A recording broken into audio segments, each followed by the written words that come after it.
Hi, thanks for listening to another episode of the Apologist Bookshelf. I'm Gary Zacharias. Let's take a look at Neil Shenvi's book called Why Believe, subtitled A Reasoned Approach to Christianity. I like the material that he does. I encountered him talking to Greg Kokel one time on the whole DEI deal, the woke culture and critical theory. He's got a wonderful book on critical theory, which I think I've already covered. At least parts of it. So this is a book that examines the evidence for Christianity. And he takes on questions like, how can there be only one path to God? Isn't Christianity irrelevant? Doesn't religion hinder world peace? Are science and faith compatible? If God exists, why is there evil? What reasons do we have to think that Christianity is true? Well, people ask these sorts of questions, and that's what Neil Shenvi is doing here. He's really thought deeply about these issues. He makes a great case, I think, for Christianity and counters some of those most common objections. So I'd like to do chapter 2. I think I already did chapter 1 in a previous podcast. You can look that up and find it.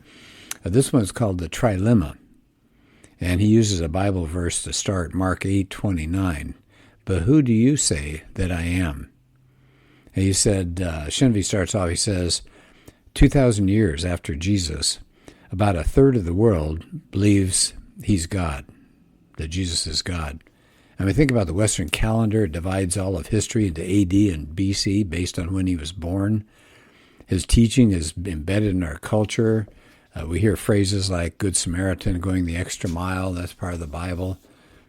Said even atheists like Richard Dawkins or Daniel Dennett have a hard time finding fault with Jesus. I mean, they can find a lot of fault with Christians and Christianity. And I get it. I mean, that makes sense. But here's what Dawkins said. Jesus' Sermon on the Mount is way ahead of its time. His turn the other cheek anticipated Gandhi and Martin Luther King by 2,000 years. Daniel Dennett, one of the four horsemen of the apocalypse that they used to say, the atheists that are part of that new angry atheist movement, which, by the way, is really dying off. But Daniel Dennett had an interview, and he said, I think actually Jesus makes a fine hero. He said, in fact, we had some discussion of forming a group called Atheists for Jesus. I like that. That would have been fun. I'd like to have seen what they did and what they talked about. He said, what is there about Jesus? Now back to Shenvi now. He says, we've gotten rid of kings in the past. Emperors have disappeared. Cities have changed. Complete nations have disappeared, but this homeless Galilean rabbi is still remembered. What's going on? And that's what he wants to cover in this chapter. So he starts by referring to C.S. Lewis. And bear with me because it's a pretty well-known quotation. It comes from Mere Christianity, talking about who is Jesus. So here's C.S. Lewis. I'm trying here to prevent anyone saying the really foolish thing that people often say about him. I'm ready to accept Jesus as a great moral teacher, but I don't accept his claim to be God. Then Lewis says, that's the one thing we must not say. A man who is merely a man and said the sorts of things that Jesus said would not be a great moral teacher. He would either be a lunatic or else he'd be the devil of hell. You must make your choice. Either this man was and is the Son of God or else a madman or something worse. You can shut him up for a fool. You can spit at him and kill him as a demon, or you can fall at his feet and call him Lord and God. But let's not come up with any patronizing nonsense about his being a great human teacher. He has not left that open to us. He did not intend to. So what's Lewis saying here? Shenvi says, we can't just pat Jesus on the head and say, oh, he was a nice moral teacher. Jesus claimed far more than that. He claimed to be the Son of God and the Savior of the world. Well, anybody that makes those kinds of claims, what do you say? If it's just a man, can you call that man good or moral? If Jesus' claims were false and he knew they were false, then he was a liar. If his claims were false, he really wasn't the Son of God, but he believed he was, then he was a lunatic. But if his claims are true, then he's the Lord of all humanity. There's the trilemma. Is he a liar? Is he a lunatic? Is he a Lord? So he said one major obstacle when you start engaging to try to find out about Jesus is a lot of skepticism about the Bible. He says, think about when Lewis wrote back in the 40s and 50s. Most of the hearers then believed the Bible is generally reliable. But now what?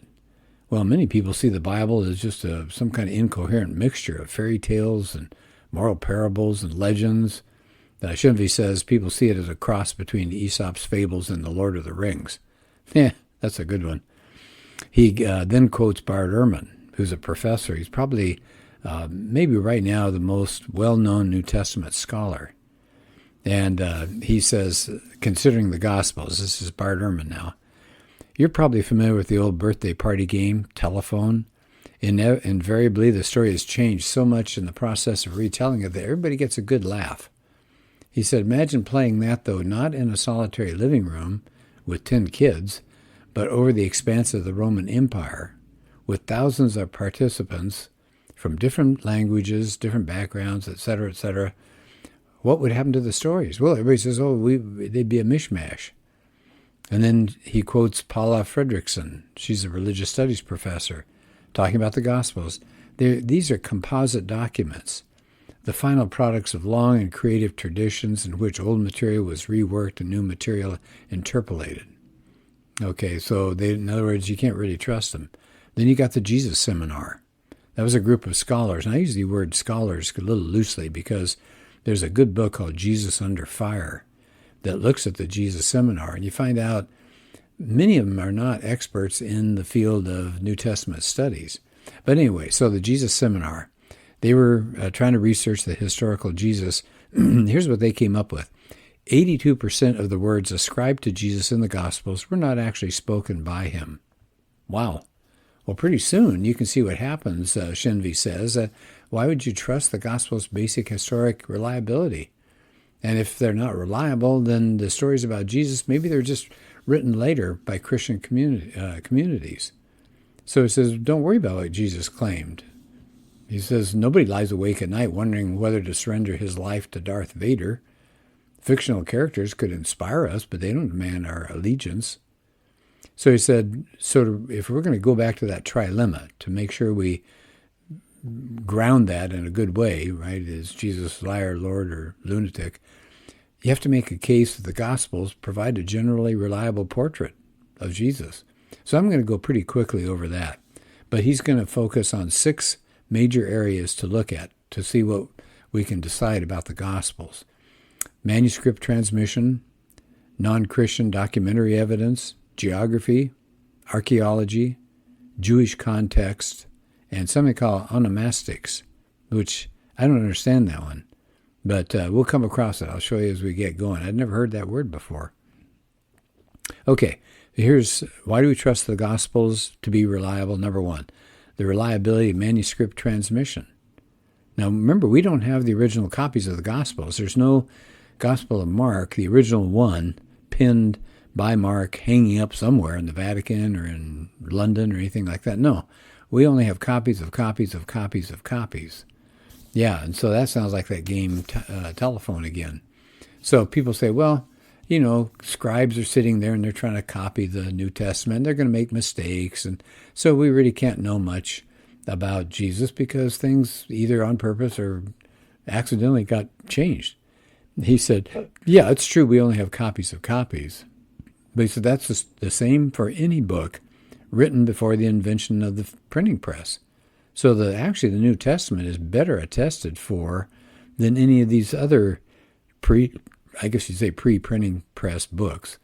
So, for example, he said, take Homer's Iliad. We have something like 1,800 manuscripts. Well, we have over 5,000 manuscripts and fragments of the New Testament in the original language.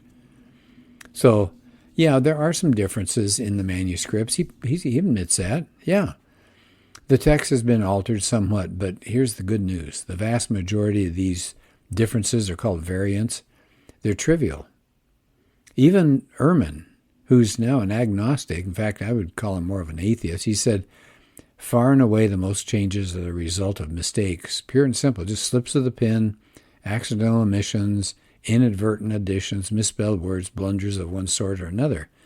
So we're okay. Where there are some differences, we have so many manuscripts, we can figure out things like the quality, the age, and the lineage. We can determine pretty much the original wording with a great deal of confidence.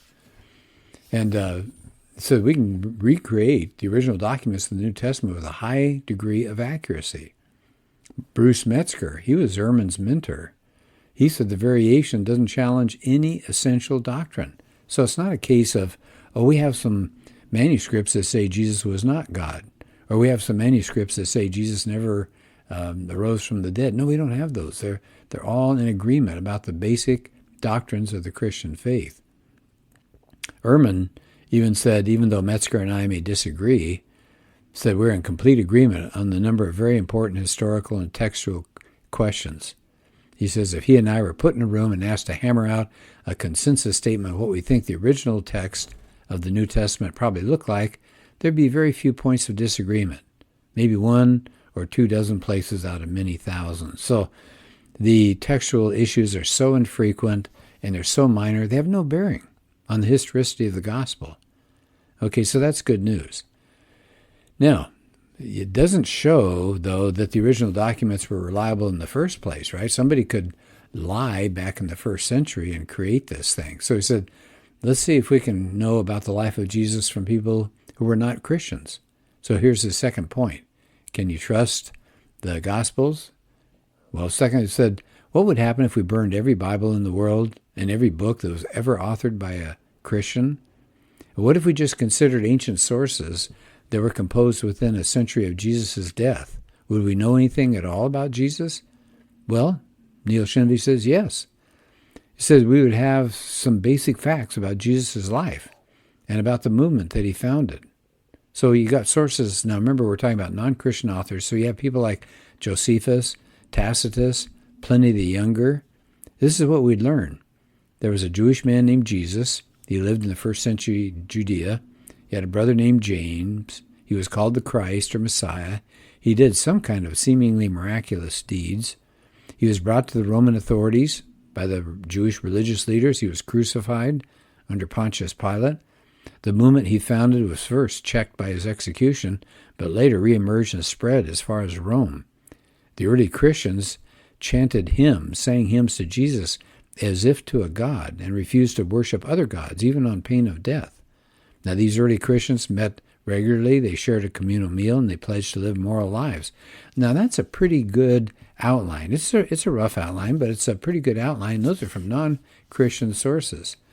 So they said there are something like 23 political figures mentioned in the New Testament whose existence has been confirmed, and confirmed by non-Christian writers. So you got Augustus and Tiberius and Herod and Salome and Philip the Tetrarch and on and on and on. So the corroboration of the historicity of Jesus' life and the gospel's historical setting by non-Christian authors shows that it's not a fairy tale. It's not a myth. Said, well, what about the gospels? Could they be legends, which, might have had a little tiny basis in history? It says, even if the Gospels are based on the life of a real person, could we still insist that maybe they got fictional layers put on them, even though there's some kind of tiny historical core? So he said, let's look at geography. So here's his third point. Let's check geography out. Now, the Gospels have all sorts of geographical landmarks. You get the Jordan River, you get the Sea of Galilee, Mount of Olives, villages like Bethany, Bethpage, and so on. Said, if you looked at that, you'd have to at least conclude the authors of the gospel either were familiar with the geography and the general historical setting of Jesus' life, or they were relying on people who were. It said it's pretty difficult to obtain that kind of information without first-hand familiarity with Palestine. I mean, he said, think about it. Most people in the first century Greco-Roman world had probably heard of Caesar Augustus, but probably hardly any had heard of the Mount of Olives. It said it's interesting to contrast the geographical information that you can get in the biblical Gospels to what you find later in extra-biblical writings, like the Gospel of Peter or the Gospel of Thomas. Those latter documents have very fuzzy, way more general geographical references. Some, like the Gospel of Mary, don't have any geographical references at all. The Gospel of Thomas, right? Some people say, well, that may have some truth to it. It only references 3 locations, Israel, Judea, and Samaria. So that's pretty thin, isn't it?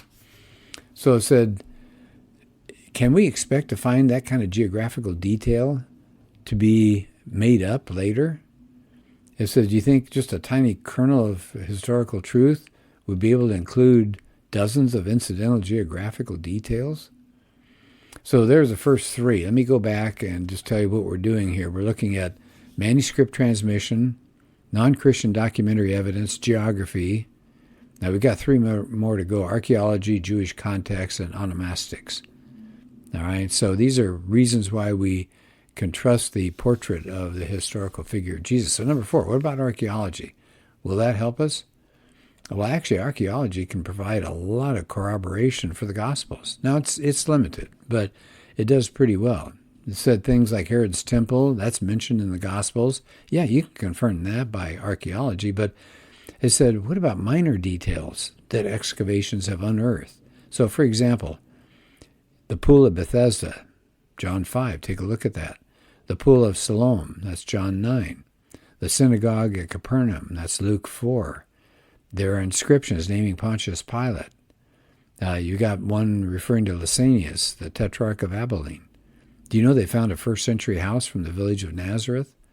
They found the ossuary, that's like the bone box of the high priest Caiaphas. They found the house of Peter in Capernaum. Said, now, some of the authenticity is still being debated, but it says that all these finds show that the authors of the gospel were pretty reliable narrators, or they were amazing frauds with historical detail. But I'll tell you what strikes me as, how is it possible for these archaeological finds to be so accurate when everything got destroyed in 70 A.D., and if people are writing this stuff 200 or 300 years later, how are they going to know all those facts? Well, anyway, so then he goes on and says, what about the book of Acts? So we've been talking Gospels, that's Matthew, Mark, Luke, and John. What about the book of Acts? Wow, there's so much more true, verifiable historical information in there, like cities and ports and bodies of water and buildings and locations and all, just unbelievable details.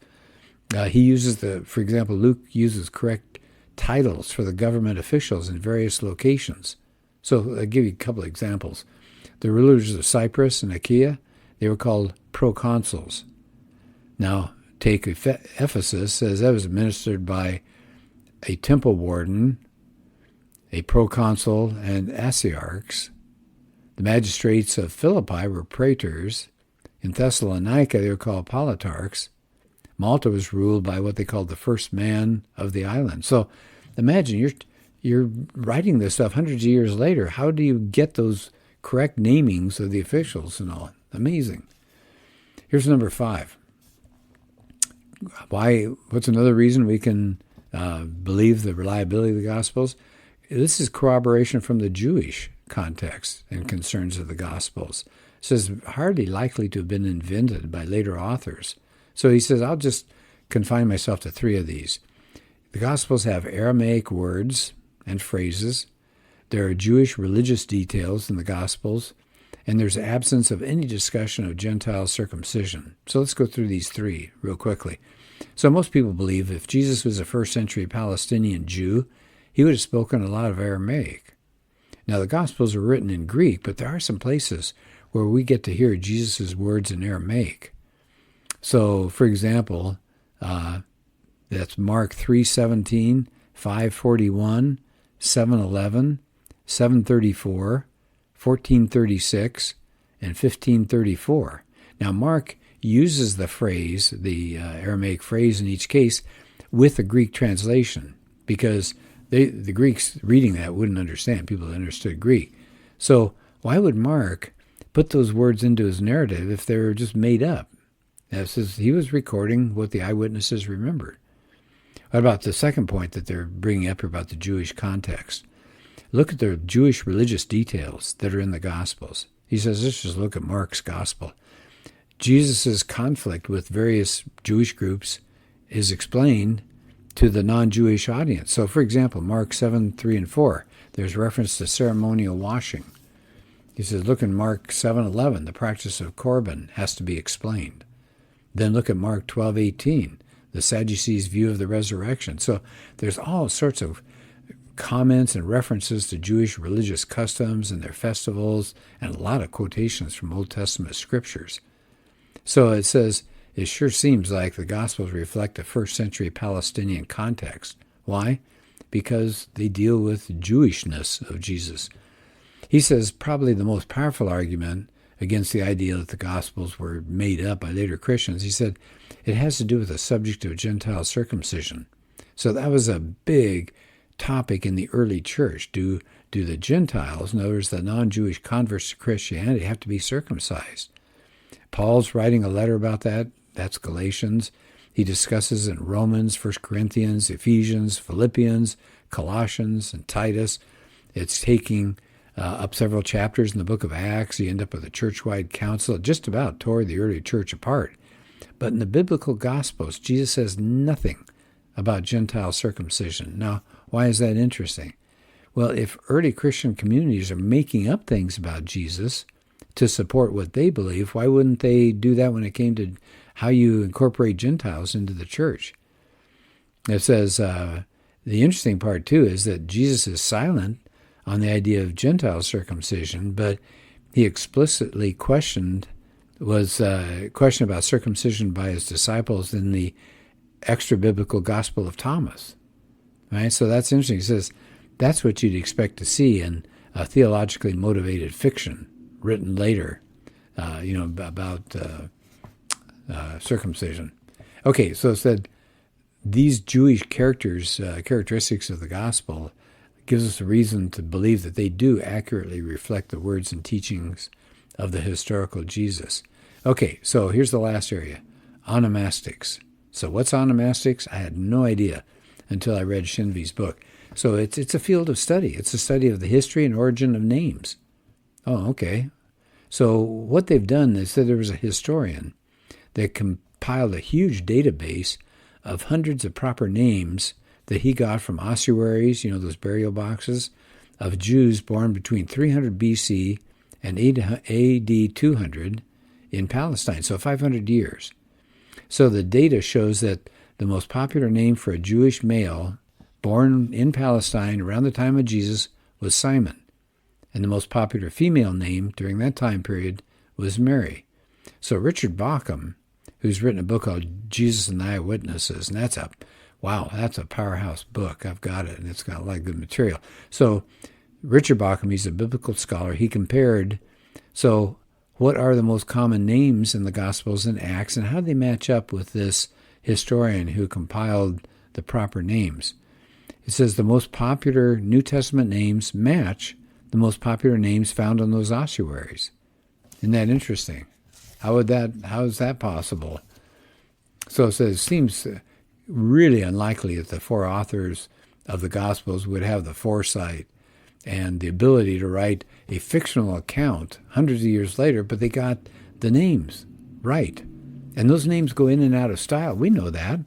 I mean, up to World War II, you could name a kid Adolf, but after World War II, you don't find Adolf among American or British kids' names anymore, right? Yeah. In fact, as a teacher, I love looking at the names of my students. There's some really interesting names there. So my name has gone out of style. First name is Gary. Okay, nobody names their kids Gary anymore.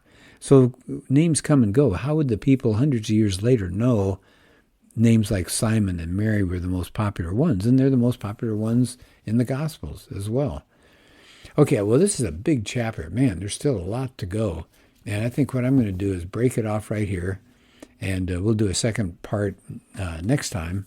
And this is still that second chapter on what he calls the trilemma. So he's been spending time in this first portion trying to explain why you can find the Gospels to be trustworthy.